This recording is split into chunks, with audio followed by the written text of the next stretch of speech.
Austen, followed by Of God Knows Where. Already Jane Austen. She didn't try out Jane Lefroy because she was 20 by then. Moreover, as soon as it was noticed that the two of them were dancing together so much, and when not dancing, sitting together in gales of laughter that evinced even more dangerous a meeting of the minds, engaging, in fact, in everything most profligate in the way of dancing and sitting down together, as she would write in the kind of teasing letter with which she would transmute bitterness all her life, the young man was sent away at once, before Christmas. This was partly to spare the feelings of the young Jane Austen, since there was no way that Tom Lefroy could marry her. She was too poor. And he, too, had no money, though what he did have were a mother and sister to support. He needed an heiress, and he got one, and went on to become Lord Chief Justice of Ireland, and lived to say that he liked Jane Austen very much, perhaps even half loved her, with a boyish love. But marry her, no, he couldn't. None of them could.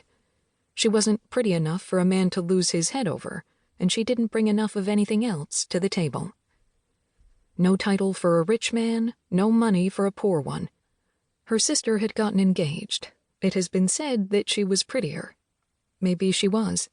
We have a straight-on sketch of Jane Austen, but only a profile of her sister Cassandra. The only description we have is from some nieces who laughed at them, the two girls, as the family called them, in their matching caps. Quite dismissive, with no understanding of what it meant to be wearing matching caps. That two caps had to be cut from the one piece of cloth that could be afforded. Or even what it meant to wear a cap at all, that one had no lady's maid to fix one's hair, that one had to resort instead to the expedient of pulling on a cap, that one was an old maid. Though before Cassandra Austen was an old maid, she was a fiancée, engaged to a lovely young man who also had no money but had secured a living, as they say in the books of the day, as a country parson. This meant he was attached for life to a village church, chosen and supported by the local nobleman, and given what looks to us today like a very nice house. The problem being that the smaller churches offered salaries too small for a man with a family, so that a parson with a wife had to scrabble together 2 or 3 of these livings, which was precisely what Cassandra Austen's parson was in the process of doing.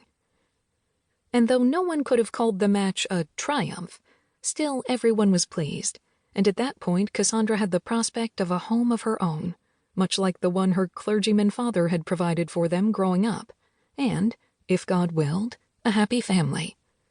Cheerful, if slightly improvident, with lots of rosy-cheeked children and a maid or two to milk the cow and make the beer.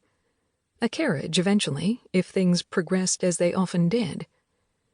Which looked to be the case, since the nobleman who supported the fiancée's living then invited him to come along as ship's chaplain when he went out to the West Indies to suppress a slave rebellion.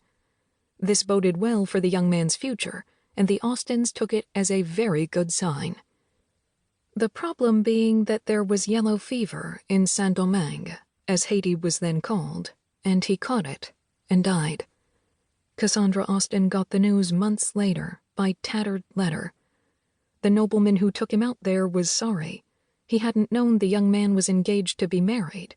If he had, he never would have asked him to come on such a risky mission, he wrote. Which was probably true, but on the other hand, that was it for Cassandra Austen. She put on mourning clothes and her cap and set about waiting to die, nursing this friend through childbirth, that one through illness, caring for the children and the old ones, refusing to consider the several other suitors who tentatively raised their heads. Maybe she nurtured hopes of reuniting with her young man in heaven. But at least in this life, she had had her invitation. Someone had at least asked her. Though she hadn't in the end married, she had not walked the long and lonely road entirely alone.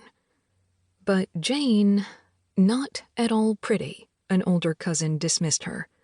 A neighbor remembered a girl, slight and elegant, but with cheeks a little too full for her face. Her best feature seems to have been her fine eyes.